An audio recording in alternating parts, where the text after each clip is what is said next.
Magnetism देखा क्या? कितने लोग मैग्नेटिज्म रिवाइज कर रहे थे? और EMI तक कितने लोग पहुंचे? ठीक है, आ जाओ। आज घर पे जाके पहला टास्क यही रहेगा, रिवाइज करना अपने को। चलो आ जाओ, खत्म कर देते हैं ना। EMI थोड़ा सा पार्ट बाकी है, चैप्टर खत्म हो जाएगा। अब देखो एक बार मैं वापस रिकैप करा दूं, बेटा पढ़ जरूर लेना। अगर चैप्टर नहीं आएंगे तो जो मेन एग्जाम है वो खराब हो जाएगा अपना। मेन एग्जाम में ये सब आता है और बहुत इजी आता है। तो EMI में हमने इलेक्ट्रोमैग्नेटिक इंडक्शन देखा। इलेक्ट्रोमैग्नेटिक इंडक्शन क्या है कि अगर मैं मैग्नेटिक फील्ड में कुछ चेंज करता हूँ, या सिंपली मैंने ऐसा कराया था कि यहाँ जो फ्लक्स होता है वो B × A होता है, और मान लीजिए इस लूप के अंदर फ्लक्स जा रहा है, ठीक है। तो अगर मैं ये B डॉट A होता है, this is BA cos B। अगर मैं B को वेरी कराऊं या A को वेरी कराऊं या angle between B and A vary कराऊं, तो क्या होगा? फ्लक्स में चेंज आएगा।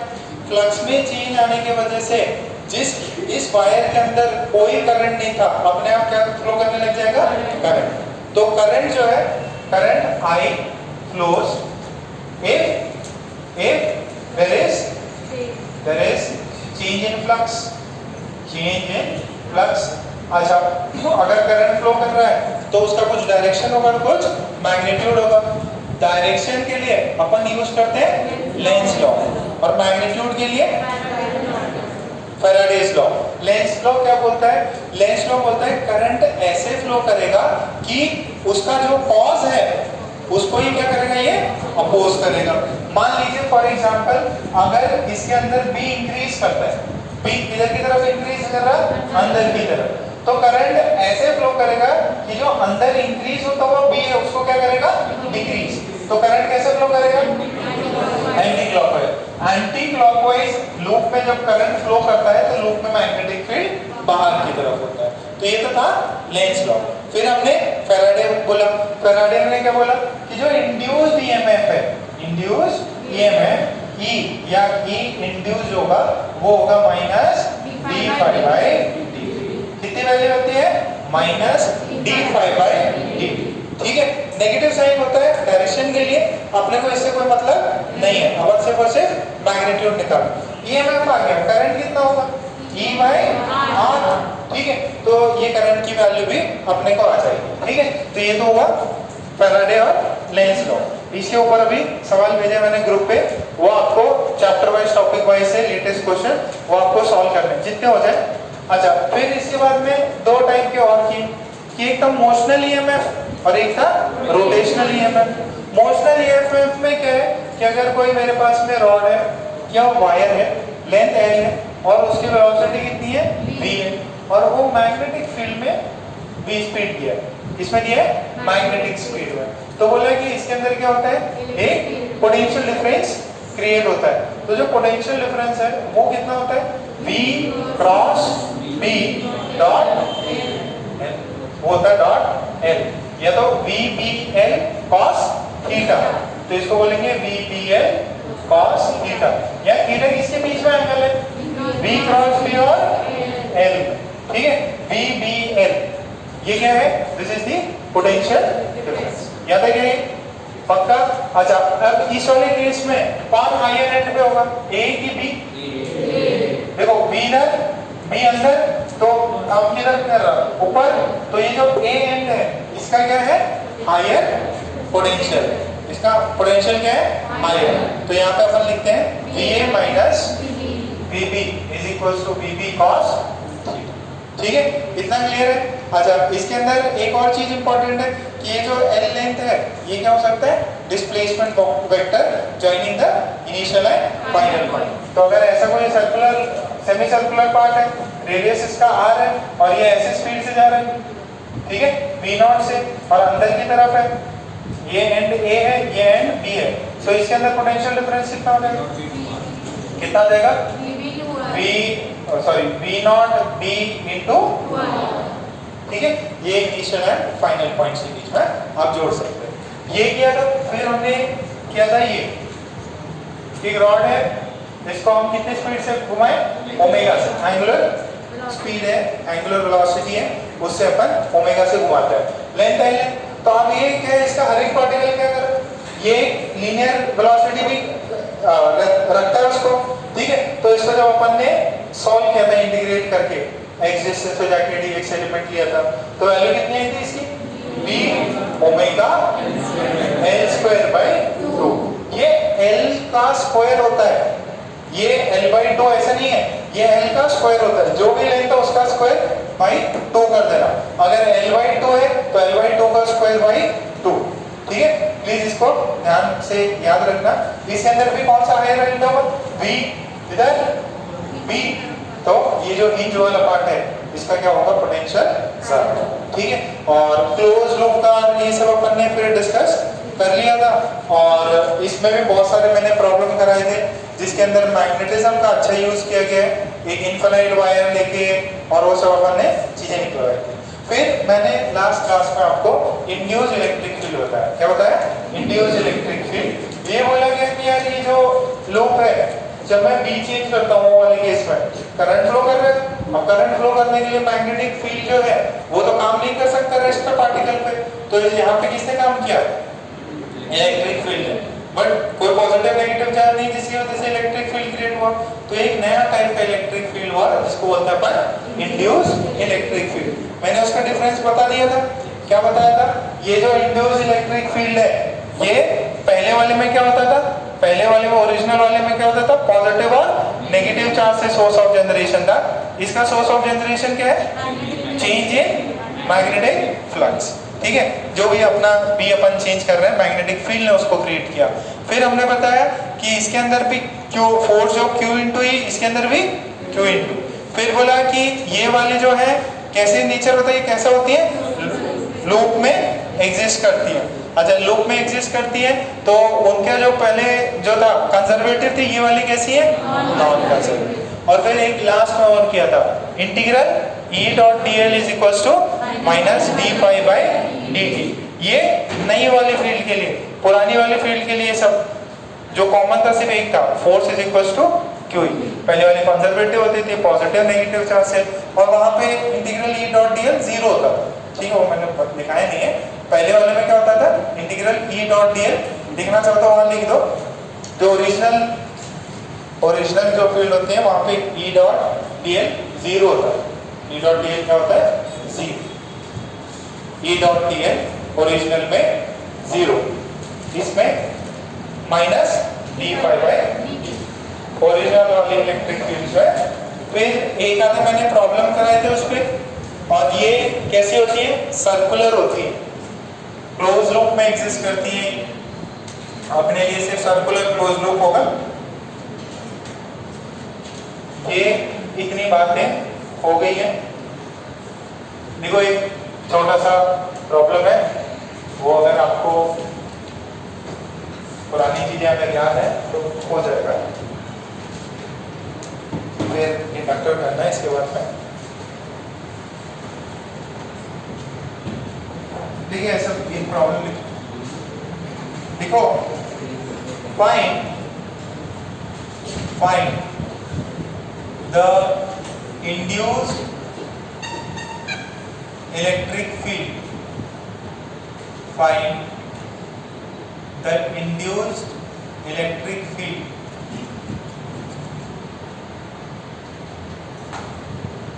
find the induced electric field at point A and B. Find the induced electric field at point A and B. At point A and B.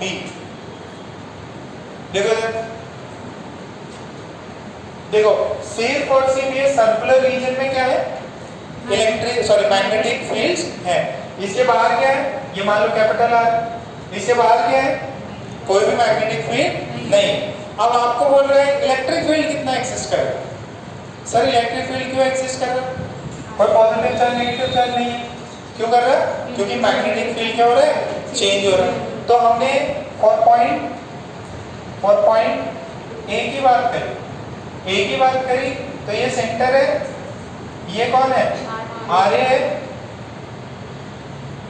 यहाँ पे होगा तो ये वाला मैं लूप एज्यूम कर सकता हूँ। यहाँ पे मान लो इलेक्ट्रिक फील्ड होगा तो कितना होगा, E dot D L is equal to minus D phi by D T, तो मैग्नीट्यूड वाइज है। अच्छा इलेक्ट्रिक फील्ड की ये डायरेक्शन बताता है, ये क्या बताता है, ये नेगेटिव साइन डायरेक्शन कि वो इधर होगा इधर होगा, ठीक। ओके, अगर मैं कोई पॉजिटिव चार्ज रखूं तो वो पॉजिटिव चार्ज किस तरफ मूव करेगा, इलेक्ट्रिक फील्ड की डायरेक्शन कहाँ होगी। मान लो पॉजिटिव चार्ज रखता मैं इधर तो मैग्नेटिक फील्ड क्या हो रहा है, अंदर की तरफ बढ़ रहा है, तो ये क्या करेगा, उसको बाहर की तरफ करेगा, तो ये क्या करेगा, इधर की तरफ। तो जो इलेक्ट्रिक फील्ड होगी वो कौन सी डायरेक्शन में होगी, इलेक्ट्रिक फील्ड इस डायरेक्शन में, सही है क्या। तो ये पॉजिटिव चार्ज इधर, तो सीरियल डायरेक्शन के। ओके, अब देखो ये पॉइंट ए, ये हो जाएगा ई कांस्टेंट है, इंटीग्रल डीएल, ये कितना हो जाएगा। अच्छा फ्लक्स बताओ, फ्लक्स कितना है, बी इंटू ए। अच्छा बी कितना है यहाँ पे, B naught T square, area कितना है, पाई आर ए स्क्वायर। अच्छा इसको डिफरेंशिएट कर लो जरा, कितना बनेगा ये, पाई बी नॉट आर ए का स्क्वायर इंटू 2t बनेगा क्या।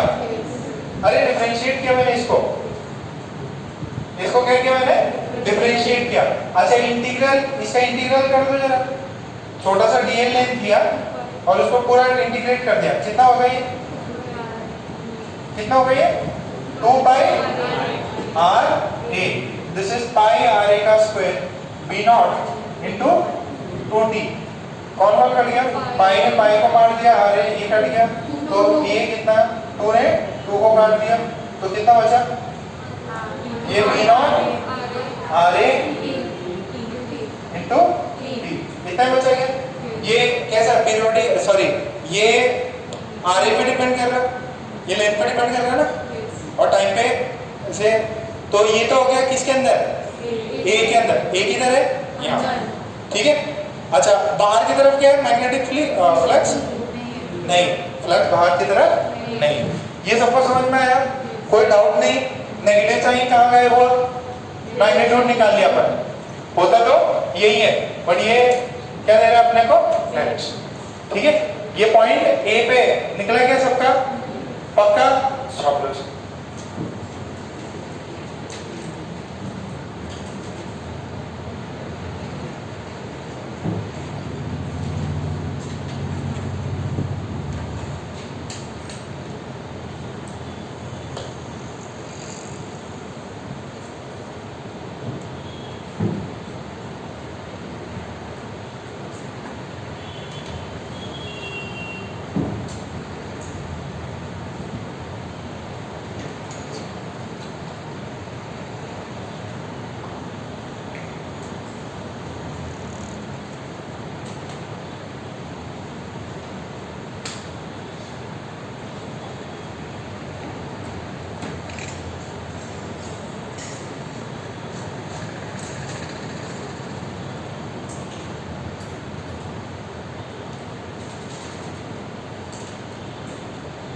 तुम्हारी तो बुक ही खत्म हो गई, नहीं लाई हो।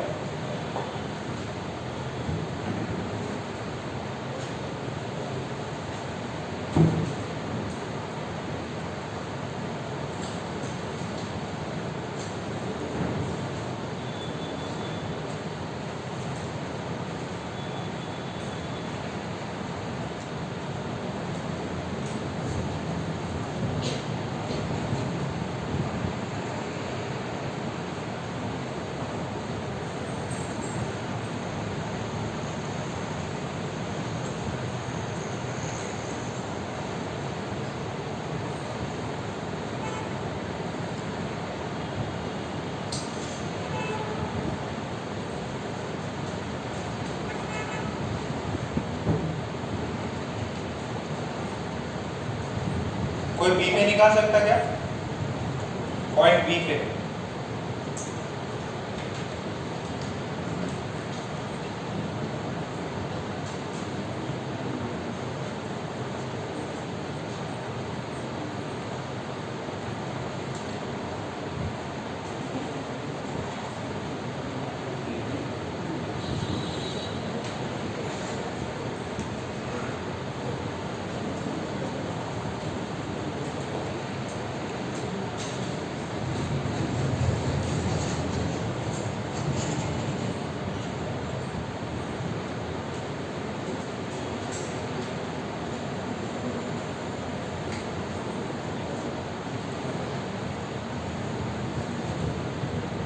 बी पे और पॉइंट बी, तो ये आर रेडियस तक और ये आर भी हो गया। फ्लक्स सारा का सारा किधर है, यह है, ठीक है। तो इधर बी कितना है, 0, जो फ्लक्स होगा वो कितना होगा, नहीं नहीं, अरे ये पूरे लूप में इधर तो होगा ना, इसके इनर पार्ट में तो होगा, तो b इंटू ए पूरा होना चाहिए। अच्छा अब ये देखो b कौन से एरिया में आपका फ्लक्स है। देखो मैंने पहले आपको ये प्रॉब्लम कराया होगा कि ये रीजन है और यहाँ पे ही फ्लक्स है, ये पूरा लूप लिया और ये रेडियस r है, ये a है, तो द फ्लक्स कितना होगा इसमें।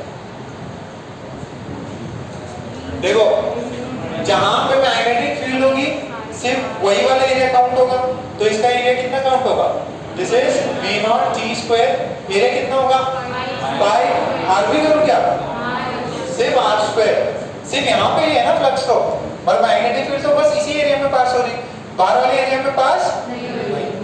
और ये कौन सा है, ये मैंने जो लूप कंसीडर किया, ये जो मैंने लूप कंसीडर किया सिर्फ अंदर वाले पार्ट में ही भी है, तो फ्लक्स की वैल्यू इतनी है, ठीक है। अब d∅dt कर लो, कितना आएगा d∅dt, b naught by r square into 2t हो गया क्या, ये क्लियर है। अच्छा अब वो इंटीग्रल क्या होता है, integral e dot dl is equals to this b naught by r square into 2t। अच्छा अब मेरी बात समझो बेटा, यहाँ पे ये लूप है, इसका पेरीमीटर कितना हुआ, e 2 pi rb, 2 pi rb, this is b not pi r square into 2t। तो पाई ने पाई को मारा, 2 ने 2 को, और बचा क्या, b naught r square by rb two t। देखो किसी भी एक टाइम पे, किसी भी एक टाइम पे यहाँ पे किससे प्रोपोर्शनल है, ये टाइम फिक्स है, तो ये क्या है, आर इस रीजन में जितना इस सर्कुलर के कैपिटल आर में जितना सेंटर से दूर जाओगे उतना इलेक्ट्रिक फील्ड क्या हो रहा है, बढ़ रहा है। ये directly proportional to R A है और ये inversely proportional to R B है, मतलब आप जितना दूर जाओगे इलेक्ट्रिक फील्ड कितना होता जाएगा, कम होता जाएगा उस पर्टिकुलर इंस्टेंट पे। तो जो इलेक्ट्रिक फील्ड का ग्राफ बनेगा वो कैसा बनेगा, पहले तो straight line r is equals to capital R, फिर क्या बनेगा, this is induced electric field and this is the distance r, और ये किसके लिए, एक पर्टिकुलर टाइम पे, एक पर्टिकुलर टाइम पे ऐसा नेचर है। क्लियर है क्या, पहले तो क्या कर रहा, इंक्रीज कर रहा, फिर क्या कर रहा, डिक्रीज। क्लियर, अरे सबको समझ में आ रहा। अच्छा आरए को मैं कैपिटल आर रखूं तो कितना बनेगा, ये बी नॉट आर टी, तो ये मैक्सिमम वैल्यू कितनी होगी, बी नॉट आर टी, एक पर्टिकुलर फिक्स टाइम पे। अच्छा इसकी वैल्यू आर बी को कैपिटल आर रखो तो बी नॉट आर टी, यानी फंक्शन जो है वो क्या है, कंटिन्यूअस, यहां से गए और फिर नीचे जाए। ग्राफ समझ में आ रहा है, पक्का मैग्नेटिक फील्ड है, बाहर मैग्नेटिक फील्ड नहीं है एक रीजन के बाहर, तो फिर ये इनवर्स रिलेटेड, जितना दूर जाओगे इलेक्ट्रिक फील्ड की स्ट्रेंथ कम होती जाएगी, ठीक है, जो इंड्यूस्ड इलेक्ट्रिक फील्ड होती है। और अंदर क्या होता है, अंदर जितना, जहाँ पे जो रीजन में बी है उसके जितना सेंटर से दूर जाओगे बढ़ेगी, यहाँ पे तो बढ़ेगी और यहाँ पे कम होती जाएगी। कौन सी चीज है ये, इंड्यूस्ड इलेक्ट्रिक, ये से बनता है ये हमें सोर्स ऑफ जनरेशन क्या है, चेंज है कंजर्वेटिव होती है कि नॉन कंजर्वेटिव,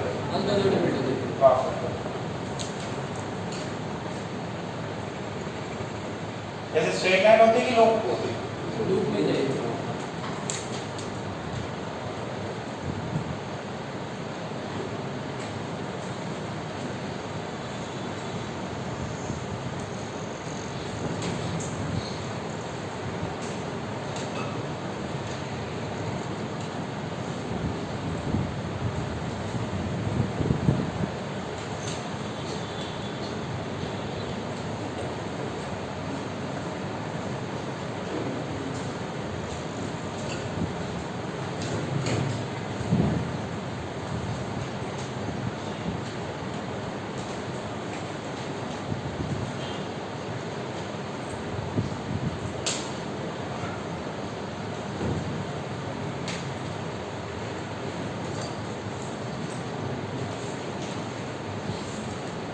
ग्राफ बनाया ना भाई, स्ट्रेट लाइन फिर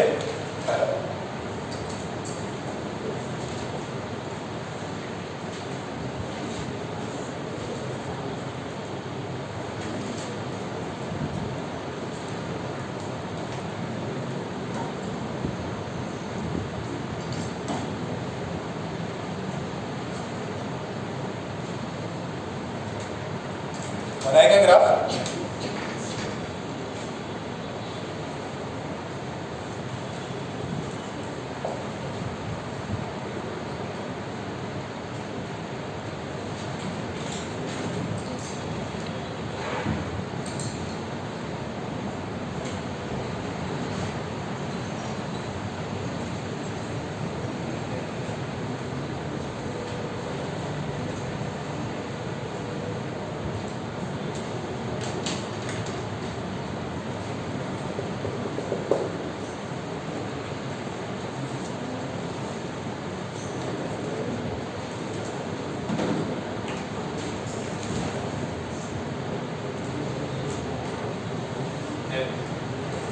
इंडक्टेंस, ठीक है, एकदम सिंपल सा सेक्शन है जिसको कैपेसिटर आता है, कैपेसिटेंस होता था, वैसे ये क्या होता है इंडक्टेंस।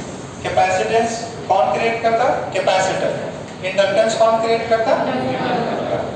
ठीक है, तो इसका ऐसा स्ट्रक्चर सोलेनॉइड क्या था क्या? तो वही है, इसको बोलेंगे कॉइल, सोलेनॉइड कॉइल, ठीक है। अच्छा, अब ध्यान से एकदम सिंपल सी चीज है, अगर इसके अंदर करंट है, ठीक है, अगर इसके अंदर करंट आई फ्लो करता है तो मैग्नेटिक फील्ड सोलेनॉइड के अंदर कितना होता है? म्यू नॉट एन आई, सेंटर पे कितना होता है? म्यू नॉट एन आई। मान लो ये लेंथ L है और इसका ये जो रेडियस है this is capital R and R is much smaller than L, तो B कितना हुआ? म्यू नॉट एन आई। अब बात समझना, I कांस्टेंट है, B में क्या होगा? कांस्टेंट। बट अगर मैं देखो इसको इमेजिन कर पा रहे हैं, कॉइल है, सर्कुलर पार्ट है, और अगर ये एक सर्कल है और इसके थ्रू मैग्नेटिक फील्ड अंदर जा रहा है, तो ये एक एरिया हुआ, एक लूप हुआ, और उसके अंदर मैग्नेटिक फील्ड जा रहा है, तो फ्लक्स भी होगा क्या?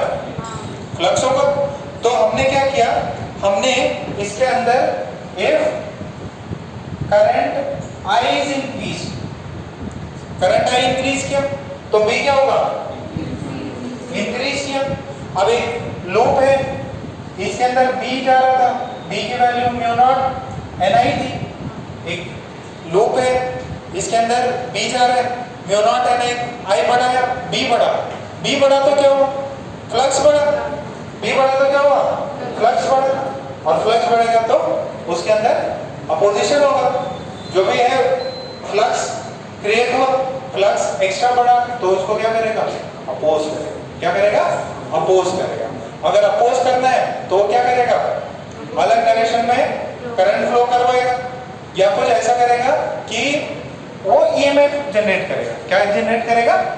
ईएमएफ, ठीक है। सो अगर किसी कंडक्टर में, इंडक्टर में अगर हम करंट इंक्रीज करते हैं या इवन डिक्रीज भी करते हैं, इवन इंक्रीज करते हैं या डिक्रीज करते हैं, तो क्या करेगा? This will oppose, this will मतलब coil will oppose this change, ठीक है। सेम केस है, अगर आप I कम कर दो, B घटेगा, फ्लक्स घटेगा तो कॉइल विल अपोज। अच्छा, कॉइल कैसे अपोज करेगा? वो बैटरी क्रिएट कर लेगा अपने अक्रॉस। क्या करेगा? एक ईएमएफ जनरेट कर लेगा, एक बैटरी अपने अक्रॉस जनरेट कराएगा। इस मतलब कॉइल विल अप्रोच। अब कितनी बैटरी जनरेट करेगा वो भी अपन आगे पढ़ेंगे। अच्छा, इसमें एक सिंपल सी चीज है, देखो फ्लक्स जो है ना, फ्लक्स यहाँ का फ्लक्स जो है वो किससे प्रोपोर्शनल है? I से। ये बात समझ में आ रही क्या? B किससे प्रोपोर्शनल है? I किससे फिर फ्लक्स किससे है? बी पे डिपेंड करता है। तो फ्लक्स और आई रिलेटेड है। Flux is directly proportional to I. I बढ़ा, बी बढ़ा, बी बढ़ा तो फ्लक्स बढ़ा। तो ये चीज अपन जैसे V इज इक्वल टू क्या होता है? आई आर होता है। V इज प्रोपोर्शनल टू या I is proportional to V, तो अपने को V is equal to I R आ जाएगा। और यहाँ पे रिलेशन था V is equal to I R. एक उसके अंदर होता था कैपेसिटेंस में, क्या होता था? Q is equal to CV होता है, ठीक है। यहाँ पे R ये C flux is equal to L I, क्या है? Flux is equal to L I। What is this? This is inductance, self inductance. ये क्या बोलते हैं इसको? Self inductance. सर दो चीजें होती है क्या? एक होता है म्यूचुअल इंडक्टेंस और एक होता है सेल्फ इंडक्टेंस। सेल्फ क्यों बोला? बाकी तो इंडक्टेंस ही बोलते हैं, इंडक्टर बोलते हैं। देखो, अपने अंदर करंट आया, अपने अंदर करंट चेंज हुआ तो अपने अंदर फ्लक्स चेंज हुआ, अपने अंदर सब कुछ चीजें चेंज हो रही है अपने ही अंदर, इसी के अंदर हो रहा है। तो इसी को अपने वाले चेंज को अपोज करना है, तो यह आया सेल्फ इंडक्टेंस। अपने ही अंदर चीजें चेंज हो रही हैं, अब हम उसी को अपोज कर रहे हैं, तो क्या होगा? Self inductance. सिंबल क्या है? एल। क्या है सिंबल? एल, ठीक है। एल को अपन यूनिट देते हैं। इसको क्या बोलते थे? रेजिस्टेंस को ओम, कैपेसिटेंस को फैराडे, क्या बोलते थे? नहीं, फैराड, फैराड क्या बोलते थे? फैराड, ठीक है। और वोल्टेज को किसमें मेजर करता है? करंट को, चार्ज को। तो वैसे ही इसका होता है हेनरी। क्या होता है? हेनरी। क्या होता है? हेनरी। 5 हेनरी, 10 हेनरी, जैसे ओम, इसके अंदर बोलते हैं फराड, ठीक है। 2 माइक्रो फराड वैसे लिखते हैं। तो इसका यूनिट क्या है? हेनरी। जनरली किसमें होता है? मिली में। किसमें होता है? इसका 5 मिली हेनरी है, ठीक है। यूनिट्स पे है, यूनिट्स ऑफ कन्वर्ट मान लेना। तो H से रिप्रेजेंट, किससे रिप्रेजेंट करेंगे? H से। H यूनिट समझ में आ रहा है? अच्छा, अब जरा देखो L की वैल्यू कितनी होगी? 5/I। समझ में आ रहा है क्या? अच्छा, व्हाट इज फ्लक्स? फ्लक्स का यूनिट कितना होता है? फ्लक्स कुछ नाम बोलते थे ना यार, वेपर बोलते थे किसको? वेपर बोलते थे। तो वेपर नीचे क्या है? एम्पियर। तो हेनरी इज वेबर पर एम्पियर। क्या है? हेनरी इज वेबर पर। समझ में आ रहा है क्या? अच्छा, अगर मैंने फ्लक्स चेंज किया तो एल भी चेंज होगा क्या? नहीं होगा। जैसे इसमें अपन ने कहा क्यों चेंज किया तो सी चेंज होता है क्या? वोल्टेज चेंज किया तो रेजिस्टेंस चेंज होता है क्या? नहीं। ये क्या है? इसकी ज्योमेट्री पर डिपेंड करता है। किस पर डिपेंड करता है? ज्योमेट्री। जो भी आपका सर्कुलर लूप होगा, ये एल किस पे डिपेंड करता है? ज्योमेट्री पे। तो सर आई मैंने बढ़ाया तो फ्लक्स को कम होना चाहिए, सॉरी एल को कम होना चाहिए। नहीं, अगर आपने आई बढ़ाया तो फ्लक्स बढ़ेगा, फ्लक्स बढ़ेगा। तो रेशियो क्या होना चाहिए इन दोनों का? सेम। इट इज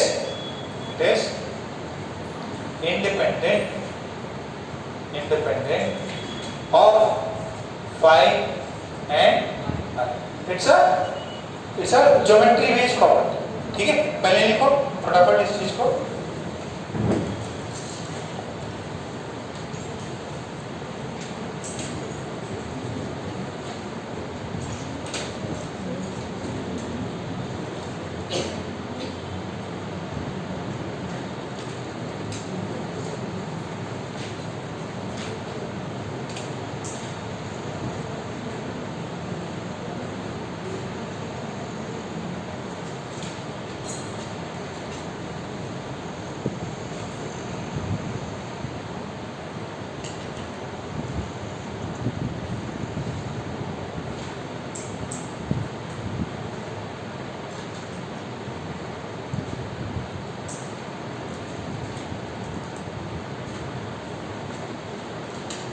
एकदम कैपेसिटर वाला एकदम डिट्टो वैसे ही चलेगा,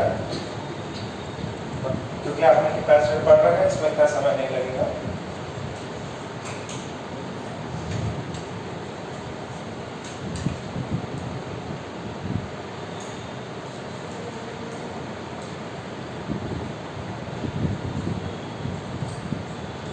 अपने ही लूप के अंदर करंट चेंज हुआ, फ्लक्स चेंज हुआ और उसको अपोज अपन खुद ही कर रहे हैं, तो इस वजह से सेल्फ कंडक्टेंस।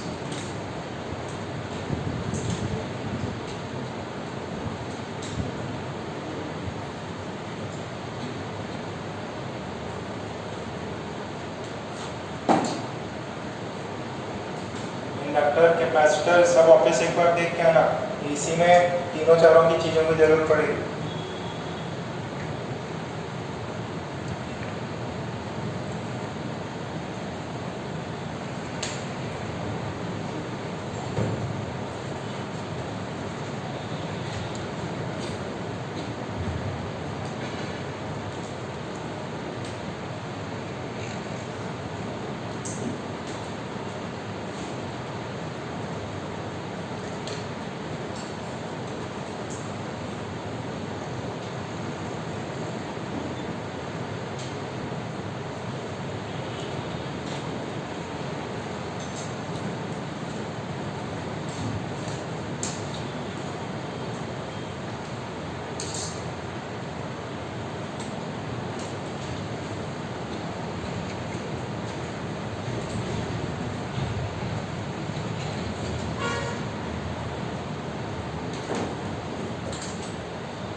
ये लॉजिक समझ में आया क्या?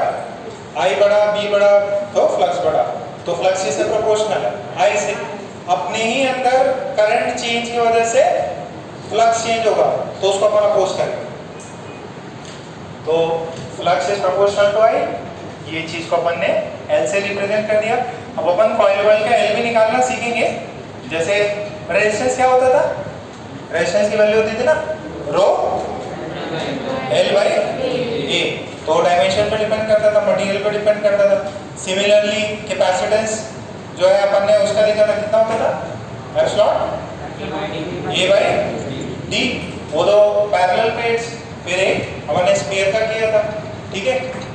और देखो दो तीन और है सिलेंडर विलेंडर के अपने बुक में लिखे हुए, मैंने नहीं बताया, एक बार आप देख लेना, बुक में है अपना जो है स्टार्टिंग में ही एक दो से फोटो भेज देंगे, उसको नोट डाउन कर लेना आप लोग, ठीक है क्या? ये यहाँ तक क्लियर है पक्का? अच्छा, अब नेक्स्ट है, इसमें फ्लक्स तो पता ही है आपको, बी पता है, ये फ्लक्स कितना होता है? B into A. आई पता है, find the dimension of inductor या inductance, sorry, find the dimension of L, find the dimension of L. L का डायमेंशन क्या होता है वो फाइंड।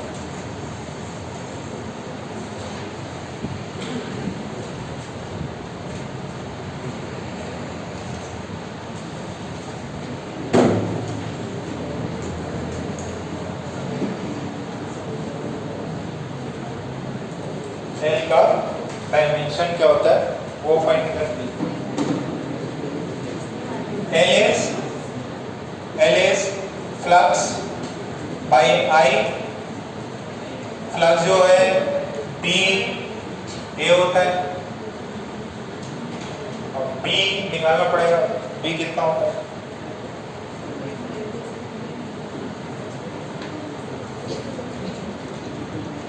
ये देखो फोर्स अपन ने किया था, कितना होता है? क्यू बी बी निकालो। अगर आपको बी की वैल्यू नहीं पता तो ये तो पता है ना, फोर्स होता है क्यू वी बी, ये था ना क्यू वी क्रॉस बी, तो यहाँ से बी की वैल्यू आ जाएगी। बी वेलोसिटी है, क्यू चार्ज है, एरिया ए है, आई करंट है, निकालो जरा। एम एल स्क्वायर, चलो बाकी बच्चों को निकालो।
पॉइंट लिख लो।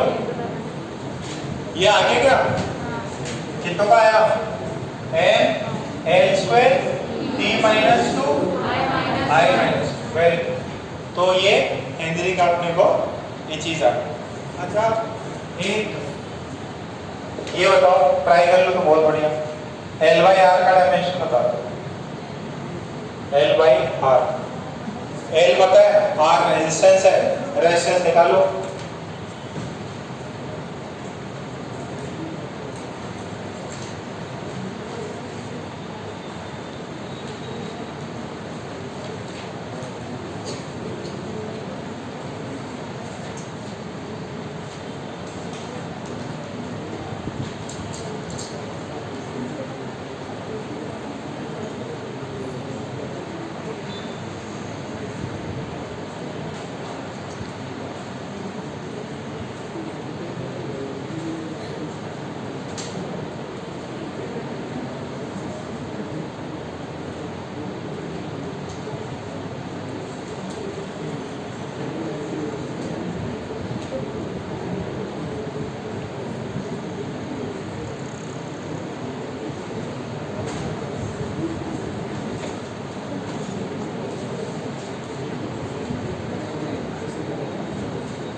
कितना आ रहा? टी।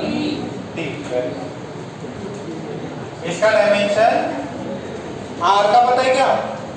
आर सर याद ही नहीं, आर का कुछ फॉर्मूला देख लो, याद आ जाएगा। आर का कोई फॉर्मूला देख लो, v is equal to I R या कुछ और।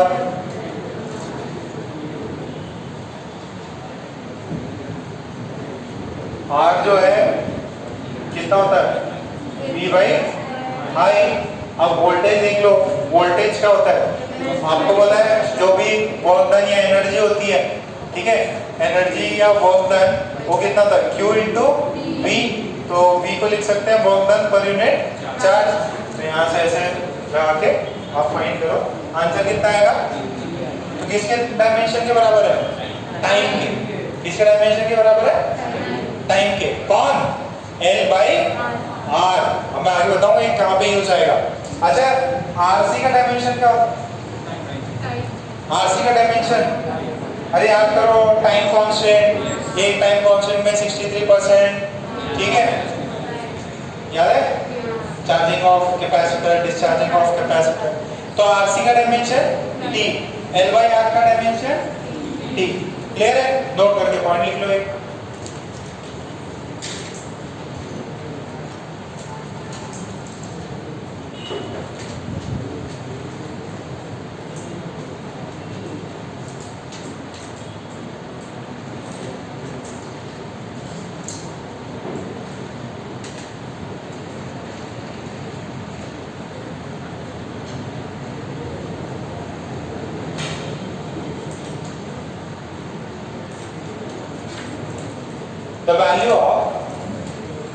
The value of inductance, the value of inductance depends upon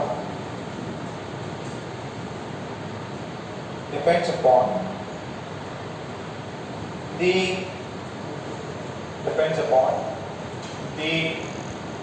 geometry,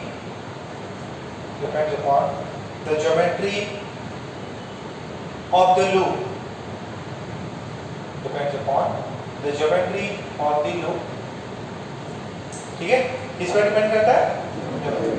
और दूसरा ये भी है कि वो b कितना आ रहा है उस पर, ठीक है, ज्योमेट्री तो वही है, बट वो b जो है ना, देखो जो भी अपन ने लिखा था फ्लक्स जो है प्रोपोर्शनल किससे?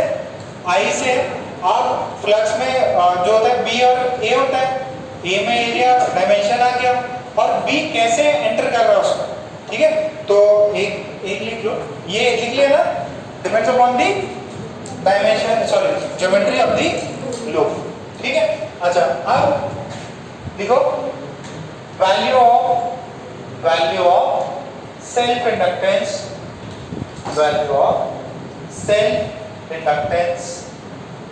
L, self inductance L of a solenoid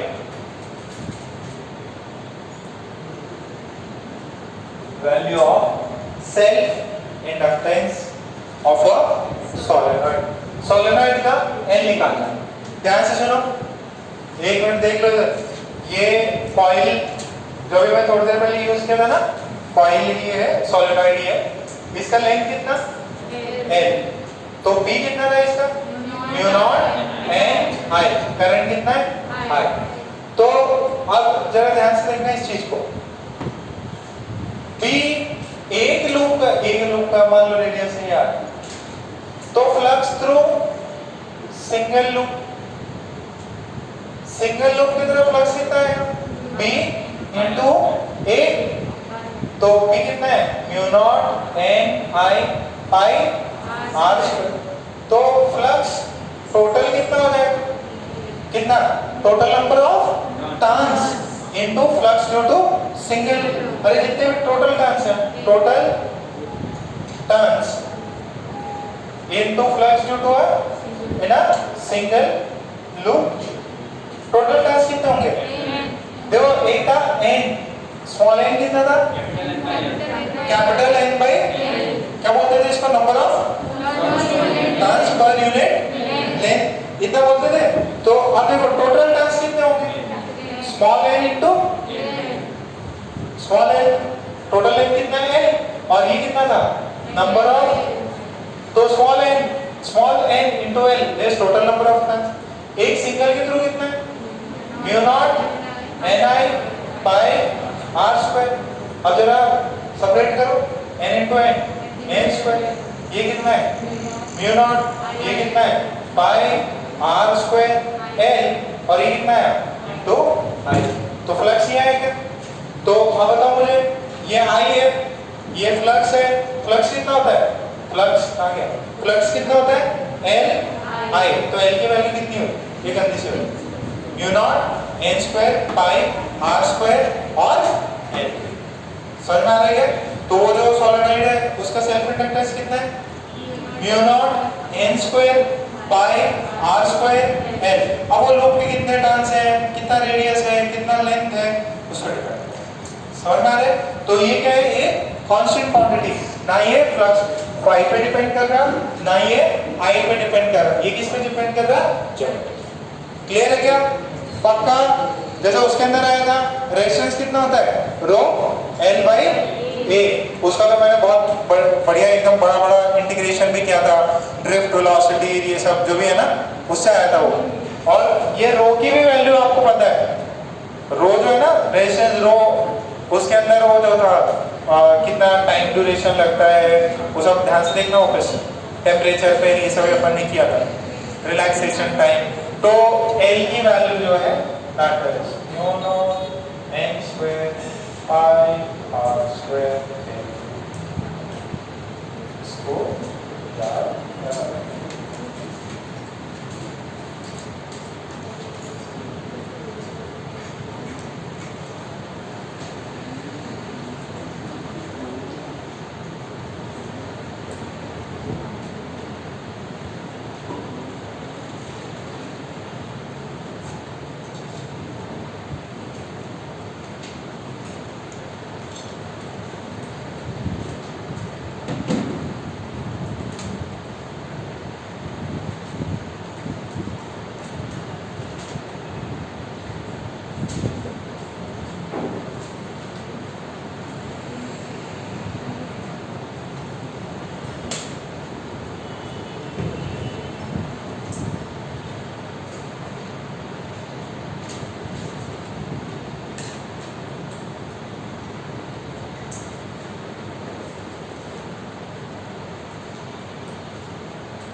चलिए क्या करें।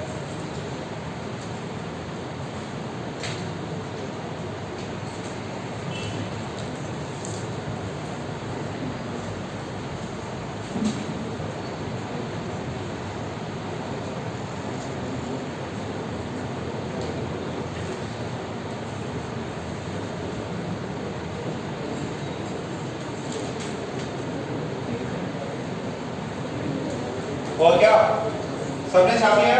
कौन छाप रहा है? हैंड रेज करो, जल्दी छापो बेटा।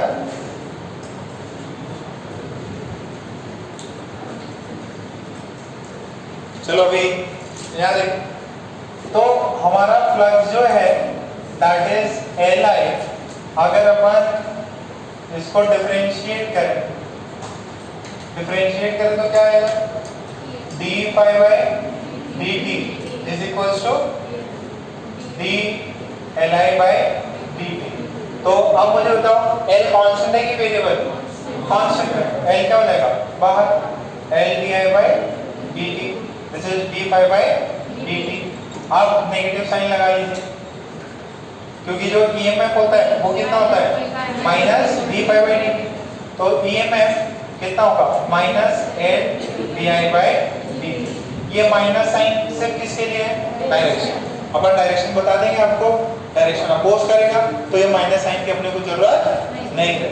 अब जरा देखो इधर, जो लूप है, कॉइल है, अगर उसके अंदर आप करंट को बढ़ा रहे हो या घटा रहे हो, करंट को बढ़ा रहे हो या घटा रहे हो, तो ये आएगा। तो अगर ये आए तो ईएमएफ प्रोड्यूस होगा। करंट फ्लो करने से कोई, अच्छा करंट कांस्टेंट करंट है 5 एम्पीयर फ्लो कर रहा, ईएमएफ जनरेट होगा क्या? नहीं। ये किससे होता है? सिर्फ और सिर्फ चेंज इन करंट से। तो if the constant current is flowing then it will behave a battery of EMF zero. कोई भी बिहेव नहीं करता, कुछ भी रोकता नहीं है। बट हाँ बढ़ाओगे तब ये गुस्सा करेगा, या तो मैं बैटरी बन के या तो उसको रोकूंगा या उसको बढ़ाऊंगा।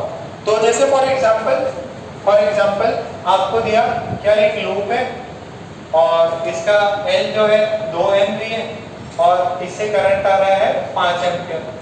बताओ ये कितने बैटरी की तरह बिहेव करेगा? जीरो। ये ईएमएफ जो है L 2 है, di by dt कांस्टेंट, तो ये कितना है? जीरो।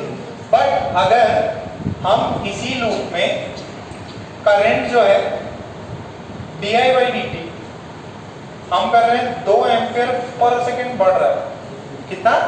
2 एम्पीयर पर सेकेंड बढ़ रहा है और ये कितना है? 2 हेनरी का। तो कितने की तरह, बैटरी की तरह एक्ट करेगा? कितना? L कितना है? 2। di by dt कितना है? di by dt is 2। तो कितने की तरह बिहेव करेगा? 4 वोल्ट की बैटरी। अब सर बैटरी की पोलैरिटी होगी, पॉजिटिव नेगेटिव वो किधर होगा? आपका करंट बढ़ रहा है, सॉरी ये मेरे को लिखना जरूरी है, ये करंट क्या कर रहा है? बढ़ रहा है। पॉजिटिव है तो बढ़ रहा है, ठीक है, पॉजिटिव है तो बढ़ रहा है। अच्छा करंट बढ़ रहा है तो ये क्या करेगा? उसको अपोज करेगा। तो ये अगर अपोज करेगा तो इट विल बिहेव, ये करंट आ रहा था ना, it will behave like this battery of 4 volt. इसको अपोज करना है। करंट कैसे आ रहा है? इधर, और क्या कर रहा है? बढ़ रहा है। तो अपने को क्या करना है? उसको घटाना है। तो बैटरी का ईएमएफ कैसा होना चाहिए? ठीक है, तो ये बात समझ में आ रही है क्या?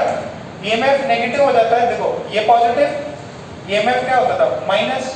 तो ये बैटरी 4 वोल्ट की है, अब माइनस है ऐसा, करंट इधर आ रहा, तो ये इधर कितना ड्रॉप कितना होगा? -4 का। देखो अगर आप ये करो तो ईएमएफ कितना होगा? ये -4। बैटरी कितने वोल्ट की है? नेगेटिव साइन क्या कर रहा कि अगर आप करंट की डायरेक्शन में जाओगे तो ये लूप में, यही कॉइल में कितने का ड्रॉप आएगा? 4 वोल्ट का, यहाँ पॉजिटिव और यहाँ पे, ठीक है। तो ये छापो और फिर 2-3 पॉइंट्स लिख लेते हैं। अरे समझ में आएगा नेगेटिव साइन का क्या पंगा है? नेगेटिव साइन लिखो नहीं लिखो कोई मैटर नहीं करता, बस आप ये देखना कि उसको अपोज करना है। तो बैटरी की पोलैरिटी फिर आप अकॉर्डिंगली मैनेज कर सकते हो। वो जो माइनस है उसे बताता है इतना ड्रॉप हुआ।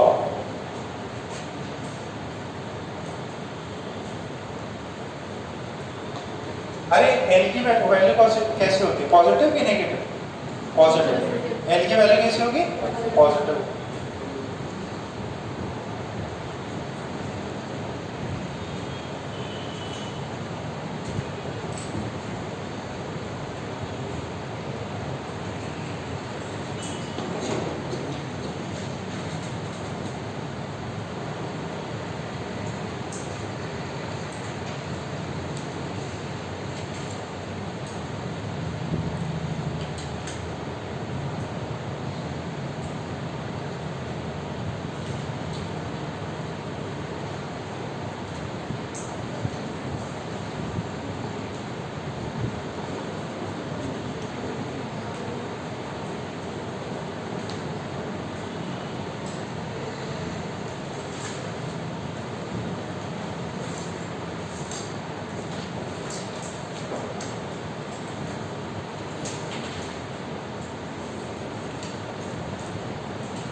हुआ?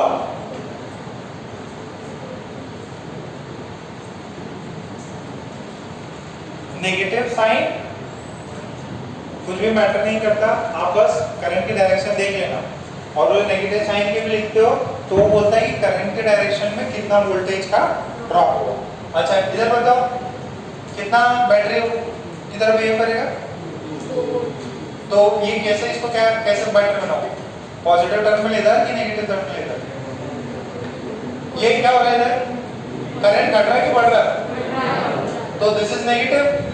तो देखो जो आपका ईएमएफ होगा बैटरी का, सॉरी ये इंडक्टर ही बैटरी की तरफ बिहेव करेगा, वो कितना होगा? Minus L D I by D T. तो माइनस एल कितना है? 4 D I by D T क्या है? हाँ बट बढ़ रहा है कि घट रहा है? घट रहा है, घट रहा है, कम हो रहा है, कम हो रहा है, ऐसे ऐसे सही है।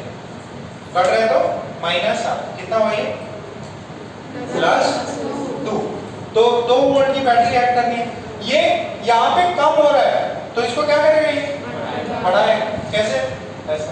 कौन सी कितने वोल्ट की? ठीक है, तो करंट कहाँ से कहाँ जा रहा था? इधर जा रहा था। तो जब इसको क्रॉस किया तो कितने का इंक्रीज है? +2। कितने का? +2। लिख लो the inductor will behave, point थोड़ा जगह छोड़ के, the inductor will behave like a battery of EMF. The inductor will behave like a battery of EMF L di by dt of EMF L di by dt of EMF L di by dt, and we will choose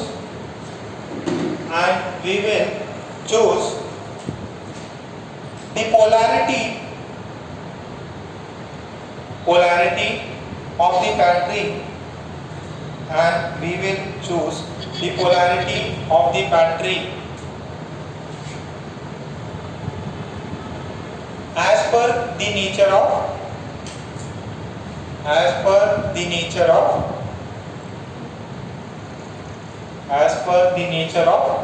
change of current.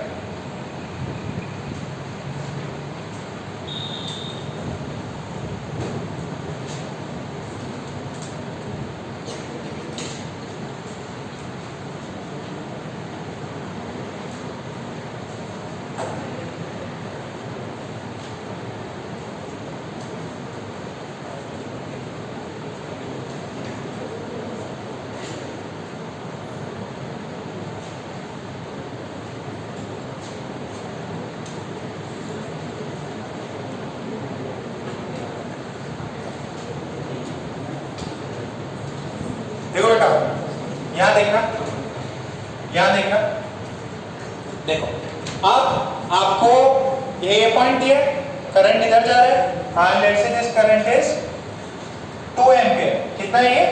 2 ampere. पहले किस में enter किया? ये coil में, ये बोलते हैं inductor में, फिर किस में? बैटरी में, फिर कौन है? रेजिस्टर, फिर वापस बैटरी. आपसे पूछा what is VA minus VB. क्या पूछा आपसे? What is VA minus VB का वोल्टेज क्या होगा? ये पार्ट ऑफ अ सर्किट है. ये क्या है?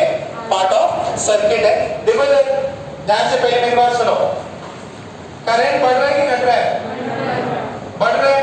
तो ये इंडक्टर क्या एक्ट करेगा? बैटरी इसको बढ़ाएगा कि घटाएगा? देखो करंट बढ़ रहा है तो ये गुस्सा करेगा कि नहीं यार क्यों बढ़ रहा है, तो इसको कम करना है, तो it will act like a battery. कितना वोल्टेज? 8 वोल्ट. और ये पॉइंट क्या था? ये क्या है? 4 वोल्ट. और ये क्या है? रेजिस्टर. ये 20 और ये पॉइंट B, ये 20 वोल्ट. This is 5. तो क्या होगा? VA माइनस 8 माइनस 4, ये कितना होगा?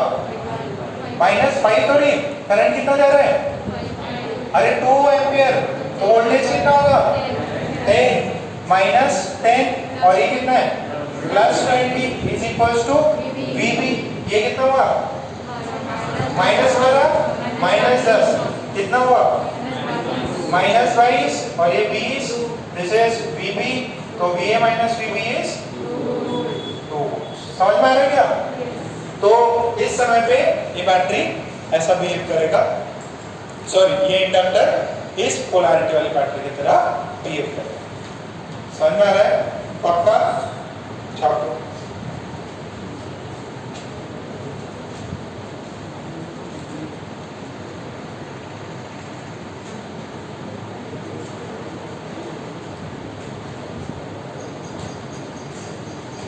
पुरानी चीजें याद है ना आपको? ये किया था ऐसा प्रॉब्लम बहुत सारे कराए करंट इलेक्ट्रिसिटी में.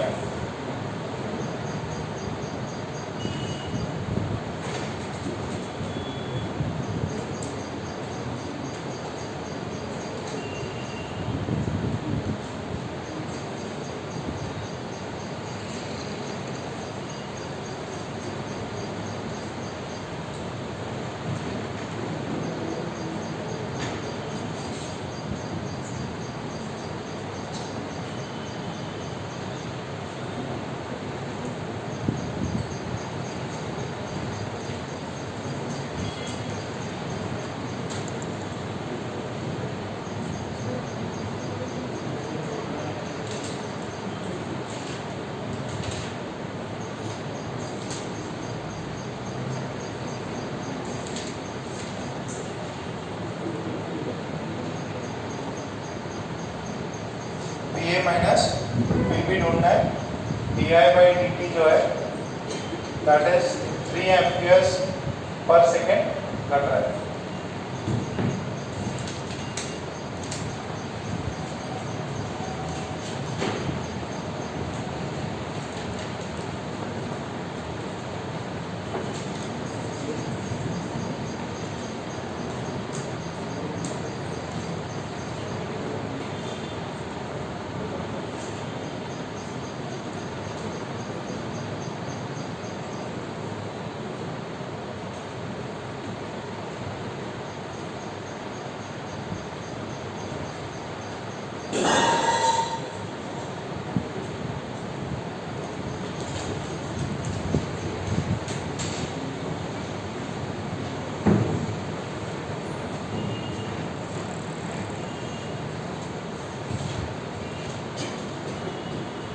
जल्दी करो फटाफट। करंट बढ़ रहा है कि घट रहा है? बढ़ रहा है, घट रहा है? घट रहा है, तो उसको क्या करेगा वो? बढ़ाने का कोशिश करेगा।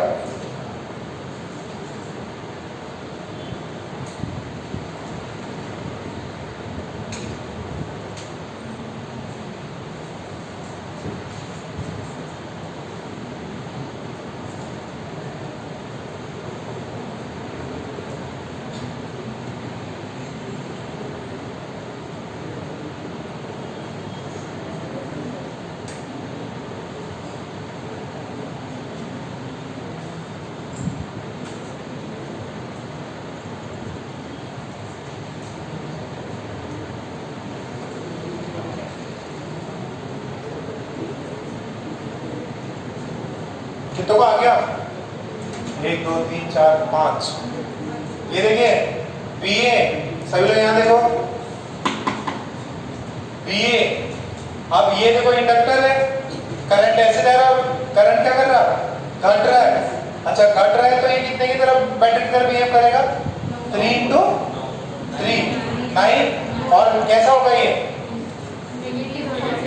इधर नेगेटिव और इधर पॉजिटिव, तो +9 की -9? +9। ये कितना? -50। ये कितना? -12 × 5। कितना हो गया ये? VB। तो ये कितना है? VA। ये कितना है? 60 और 50 कितना होता है? 110। ये कितना? -101। This is VB।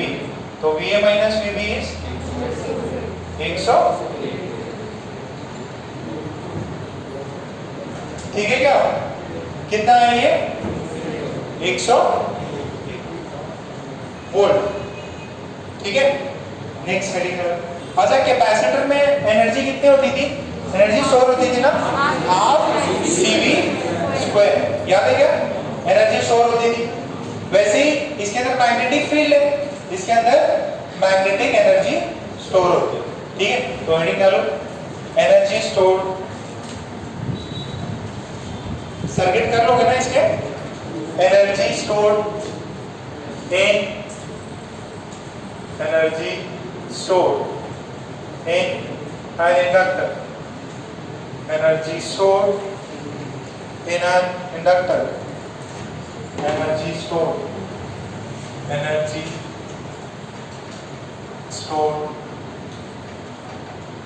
in an inductor। एक इंडक्टर में एनर्जी कितनी स्टोर होती है ये देख।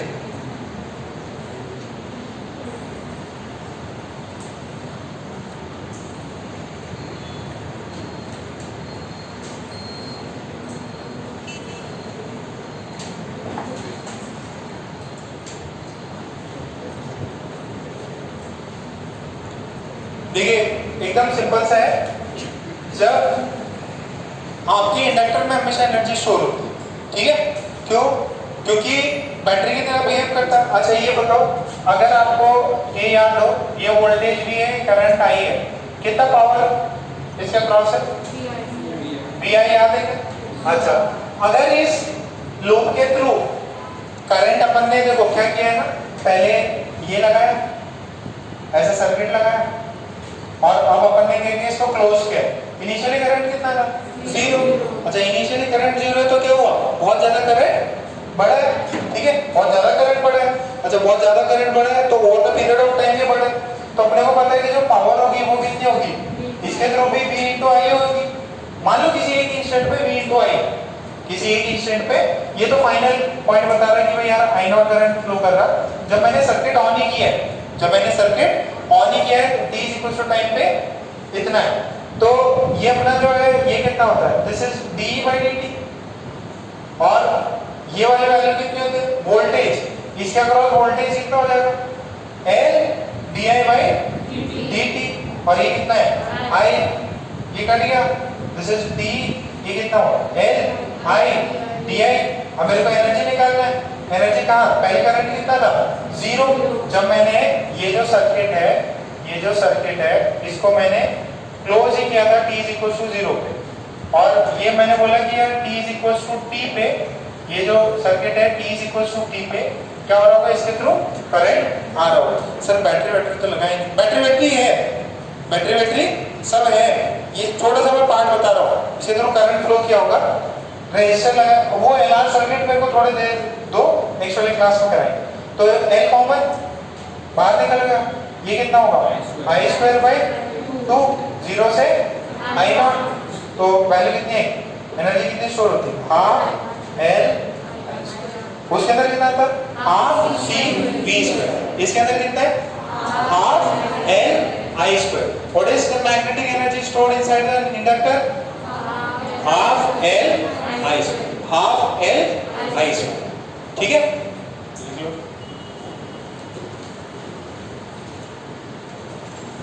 तो कभी भी सर्किट्स ये सब होते हैं, थोड़ा और आगे पढ़ोगे, कभी भी जब आप स्विच ऑन करते तो कोई भी अपने में करंट बढ़ाना नहीं चाहता। कभी देखा क्या, स्विच को ऑन करते एकदम स्पार्क आता, कभी भी देख लेना, कभी भी आप स्विच को ऑन करोगे ना तो उसमें बोलते हैं ना कि वो पास जाके मत लगाओ, हो सकता है झटका बैठ जाए। आप कोई भी स्विच को ऑन करोगे ना तो उस समय पे थोड़ा स्पार्क आता है, बहुत ज्यादा एनर्जी, एक जो होता है ना जैसे गशिंग मोटर होता है वैसे करंट चार्ज फ्लो करते तो अपोज करता है उसको। एनर्जी कितनी है आप फॉर्मूला याद रखेंगे, कितनी, half L I square, capacitor में हाफ CV स्क्वायर, इसके अंदर हाफ L I स्क्वायर।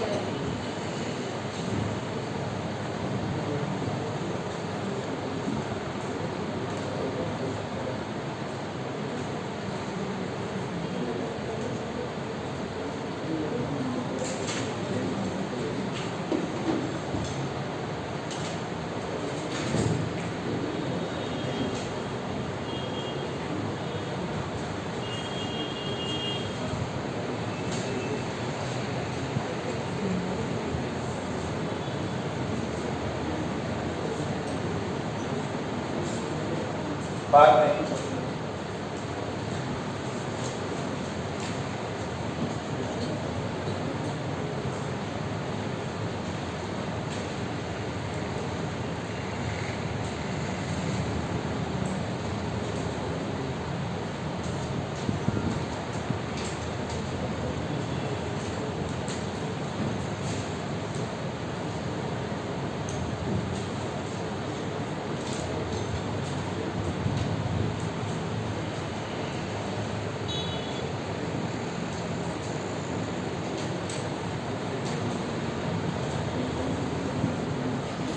अच्छा ये बताओ, इंडक्टर सॉरी कैपेसिटर में एनर्जी डेंसिटी होती थी, कितनी होती थी वो, R याद है क्या कुछ, E square epsilon, half epsilon E square, half epsilon E square कितनी होती थी, हाफ एप्सिलॉन E स्क्वायर होती थी एनर्जी डेंसिटी। फॉर्मूले देखना, एटलीस्ट शॉर्ट नोट्स बना के फॉर्मूले तो रट ही लो।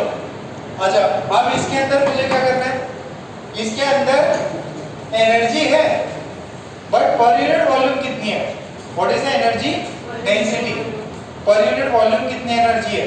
तो हमें पता है कि यार एनर्जी कितनी हुई, एनर्जी थोड़ी देर पहले किया था अपन ने, हाफ L I स्क्वायर होती है।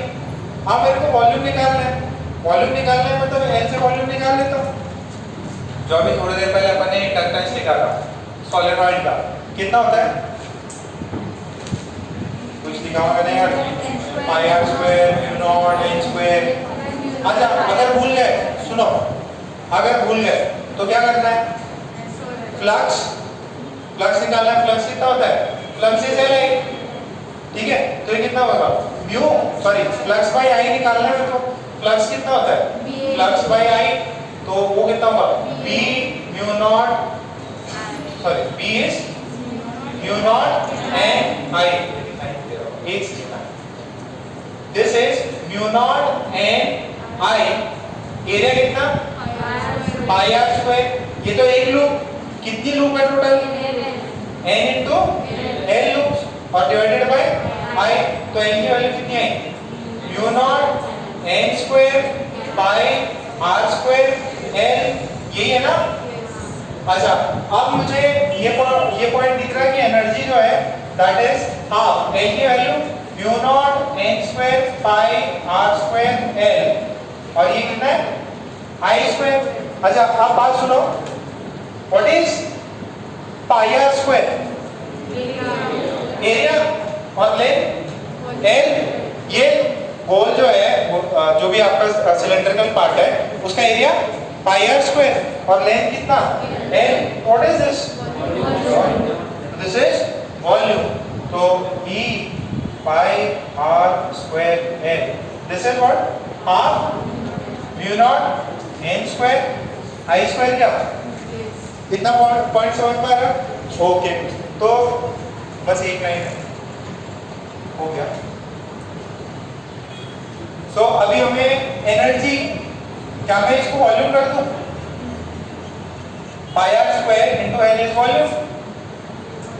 म्यू नॉट ऊपर, म्यू नॉट नीचे, this is n square, this is I square. ये समझ में आ रहा है? समझ में आ रहा है क्या? This is half mu naught, this is mu naught N I का whole square. What is B? Mu naught N I. तो what is this? This is half B square by, उसमें क्या था हाफ एप्सिलॉन ई स्क्वायर, इसमें क्या है half B square by mu naught. ठीक है क्या? एनर्जी डेंसिटी फॉर्मूला लिख के आजू बाजू में लिख के रख लेना ताकि कंपैरिजन सही हो। ये है एनर्जी डेंसिटी। समझ में आया?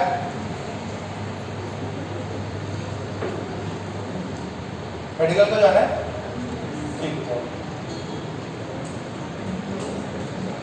कल पढ़ के आना पूरा मैग्नेटिज्म ईएमआई। कल ए से स्टार्ट करने वाले अपन।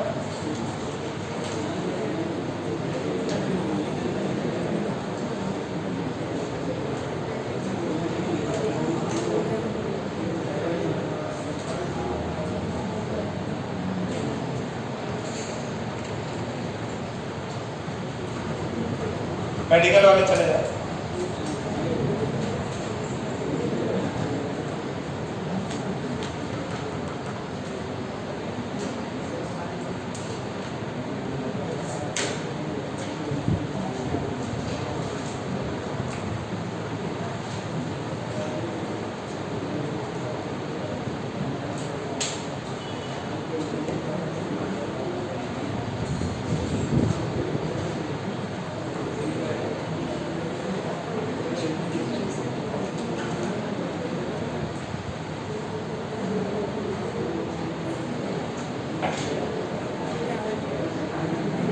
एनर्जी होती half L I square, energy density होती half E square by mu naught.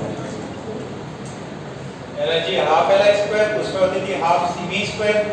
Energy density होती है वहां हाफ एप्सिलॉन ई स्क्वायर, यहाँ होती है half D square by mu not. Half D square by mu not.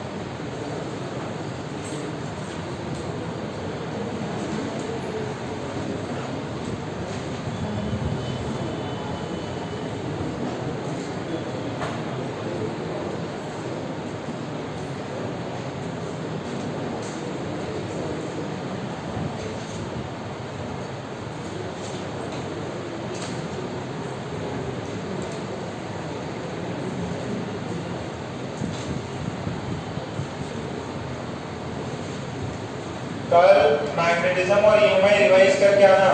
Magnetism का homework भी भेजा है, अब जाते से पढ़ाई स्टार्ट कर दो। संडे को ईएमआई और इसका भी टेस्ट लगाएंगे अपन मैग्नेटिज्म का।